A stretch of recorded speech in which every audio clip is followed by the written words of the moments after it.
안녕하세요. 이번 영상에서는 글로벌 제약사를 비롯해서 FDA에서 진짜 승인 거절이 나왔을 때 어떤 느낌인지 살펴보도록 하겠습니다. 그리고 현재 HLB와 비교해보면 되겠습니다. 우리가 FDA가 어떤 사유로 승인 거절하는지 자료가 잘 안 나오는 이유가 있습니다. 왜냐하면은 공개가 안 되기 때문이죠. 그래서 특히 제약바이오의 정보는 회사가 강력하게 가지고 있고 모두가 회사의 입을 바라보고 있는 경우가 많습니다. FDA도 SAC도 모두 자신들이 공개하길 꺼려합니다. 왜냐하면은 혹시나 모를 책임을 지고 싶어 하지 않기 때문입니다. 그런 것은 만국 공통 인간의 당연한 본성이긴 하죠.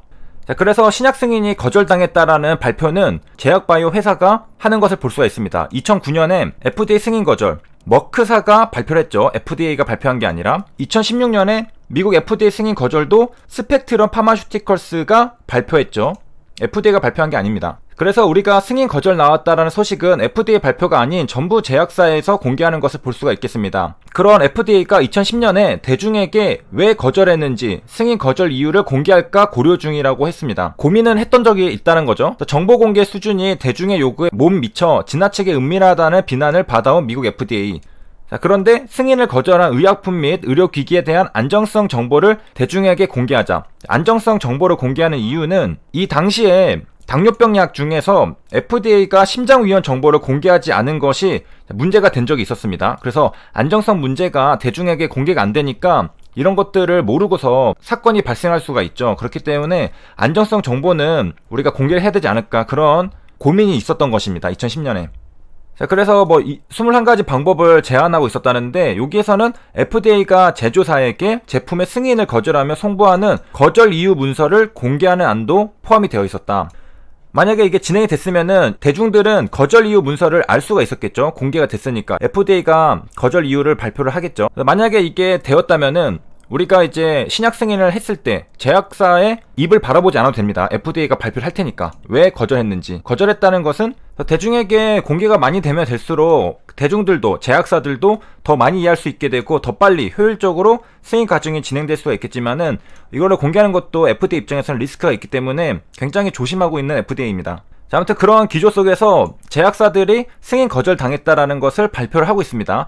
자, 보면은 머크사가 승인 거절을 당했는데 다발성 경화증 치료제로의 승인을 거절당했습니다. 이유가 뭐였냐? FDA가 머크사의 신청이 충분히 완벽하지 않다라고 말했습니다. 머크사도 굉장히 큰 회사지만은 FDA로부터 승인 거절을 받았잖아요. 그러면 이제 어떻게 하느냐? 끝났느냐? 아니죠. 머크사는 FDA 면담을 요청한 다음에 당국의 우려를 완전히 이해하고 빠른 시기에 성공적인 재제출, 리서미션을 위해서 앞으로의 경로를 결정할 것이라고 말했습니다. 우리가 저번에도 공부했듯이 미국의 신약 개발 회사들은 신약 개발의 컨셉이 어떠냐면은 A라는 적응증에 써보고서 만약에 승인 거절을 당했다. 그러면은 그 약은 버려지는 게 아니라 다른 것도 써보고 부작용이 문제였다. 그럼 여러 가지 방법을 써서 부작용을 줄여보고, 만약에 효능이 문제였다. 그러면은 효능이 좋게 또 다른 방법들을 써보고, 그래서 약이 한번 신약 거절 당했다라고 버리지 않습니다. 그거를 계속해서 신약 승인을 받을 수 있게 이렇게도 적용해보고 저렇게도 적용해보고, 여기서도 볼 수 있듯이 앞으로의 경로를 결정할 것, 다른 방법을 써보겠다는 겁니다.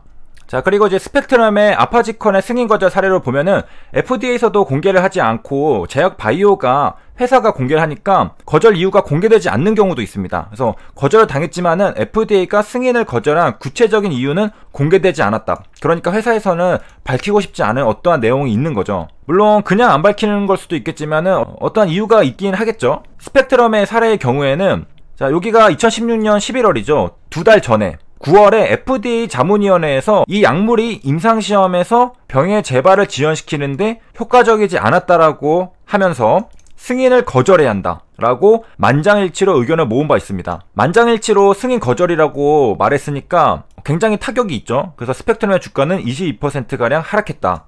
여기서 자문위원회는 자문이기 때문에 결정은 FDA가 합니다. 자문위원회의 의견을 참고를 하는 거죠.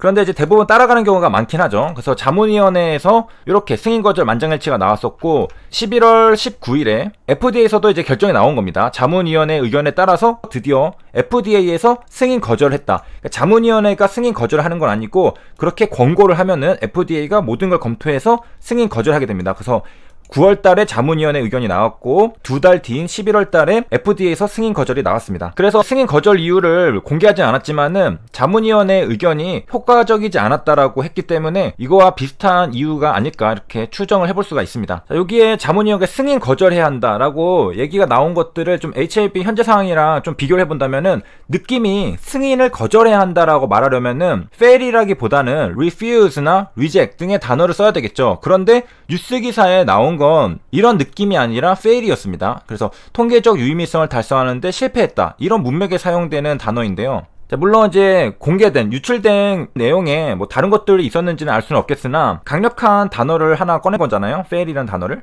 자, 물론 여기까지는 굉장히 허술한 추정이기 때문에 그냥 그런 느낌이 아닐까 이렇게 생각 정도만 해볼 수가 있겠고, 다른 점은 HLB는 프리 NDA인데 스펙트럼은 FDA 자문위원회입니다. 자, 그 다음에 또 보면은 스펙트럼은 이제 승인 거절을 받은 거잖아요. FDA로부터 심사 완료 통지서를 받은 것입니다. 약물의 승인을 거절한다는 내용의 심사 완료 통지서를 받았고요. 자, 그런 다음에 이제 스펙트럼은 어떻게 할 거냐, 소규모 연구를 새로 실시하는 것을 고려하고 있다라고 밝혔습니다. 자, 그 다음에 마지막으로 2020년 가장 최근이죠. 2020년 8월 FDA가 길리어드의 류마티스 관절염 신약 승인도 거절했습니다. 자, 이거는 길리어드 사이언스랑 갈라파고스랑 같이 협업을 해서 신약 개발을 하고 있었던 건데요. 이름이 필고티닙이라고 하는데 승인 거절을 했습니다. 자, 여기도 앞에서 봤듯이 FDA로부터 심사 완료 공문 CRL을 받았습니다. 신약 개발 회사한테는 가장 떨리는 순간입니다. 그래서 신약 승인 신청 NDA를 하고 그리고서 심사 완료가 됐다라고 공문이 나온 겁니다. HLB는 아직 NDA도 신청이 안 됐죠. HLB도 NDA를 신청하면은 CRL을 받아볼 수가 있겠습니다. 자, 그리고 여기서 이제 알 수 있는 것은 FDA가 NDA 심사를 하는 와중에도 다른 임상시험의 데이터를 제출할 것을 요청하기도 한다는 것을 볼 수 있습니다. 심사 완료 이전에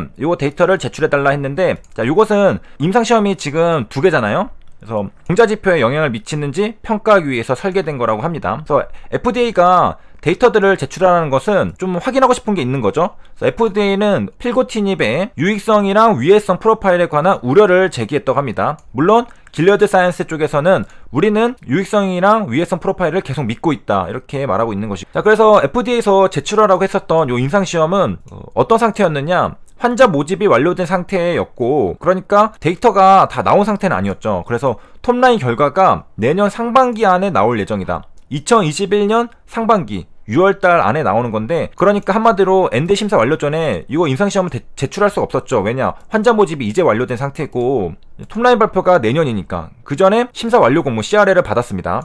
그래서 심사가 완료되기 전에 이러한 데이터들을 제출했으면은 뭐 결과가 조금 달라졌을지 상상을 해볼 수 있겠지만은 어쨌든 신약 승인 거절이 나왔고요. 야, 그러면 이제 길리어드 사이언스는 어떻게 할 거냐, 계속 keep going 하는 거죠. 그래서 필고티닙으로 우리가 앞에서도 머크 사과를 봤듯이 하나가 한 적응증에 대해서 신약 승인 거절이 나왔다고 하더라도 다른 것들을 다 시도를 해보는 겁니다. 그래서 류마티스 관절염에서 뭐 신약 승인 거절이 나왔다 하더라도 뭐 염증성 질환도 있고 뭐 다른 치료제들도 있습니다. 그래서 사업하기 위해서 계속해서 진행이 되는데, 임상시험도 여러 가지가 되고 있죠. 류마티스 관절염에 대한 임상도 하고, 궤양성 대장염에 대한 임상도 하고, 크론병에 대한 것도 하고, 건선성 관절염에 대한 것도 하고, 포도망역, 소장, 누건성 크론병 등에 대한 임상도 하고, 그러니까 굉장히 많은 적응증, 이런 것들 중에서 먹히는 게 또 있을 수 있단 말이죠. 그렇기 때문에 한 적응증에서 끝났다 하더라도 그 약이 끝난 것은 아닙니다. 그래서 미국의 제약회사들 트렌드가 한번 실패했다고 이 약은 쓰레기야 말하는 게 아니라 가능한 여러 가지 방법들, 내가 먹히는 시장이 있을 거다, 그렇게 해서 계속 도전한다는 거죠. 그 중에서 하나 성공하기만 해도 굉장한 베네핏이 있거든요. 리턴이 있습니다. 그리고 승인 거절을 받았다고 이게 효과가 없는 거냐, 여기 보면은 유럽의학청의 자문위원회가 또 있습니다. 여기에서는 류마티스 관절염 성인 환자의 치료 용도로 필고티닙의 판매 허가를 권고하는 등 긍정적인 의견을 내놨습니다. 그런 다음에 유럽 집행위원회 최종 결정은 2020년 3분기 안에 나올 것으로 예상되고 있다. 그러니까 미국의 FDA에서는 승인 거절 나왔다고 하더라도 유럽에서는 유럽의 자문위원회에 긍정적인 의견을 내놨고 허가가 될 수도 있는 거죠. 이런 식으로 신약 개발이 가는 걸 알 수가 있겠습니다. 그래서 최악의 경우에 신약 승인 거절이 나왔다 하더라도 다른 활로들을 찾을 수가 있다. 그래서 이번 시간에는 FDA가 신약 승인 거절하는 여러 가지 사례들을 살펴봤는데요. 지금 HLB는 NDA도 아직 신청하지 않은 상태입니다. 프리 NDA가 끝나고 NDA를 준비 중에 있기 때문에, 그래서 참고가 되셨으면 좋겠습니다. 여기까지 시청해주셔서 감사합니다.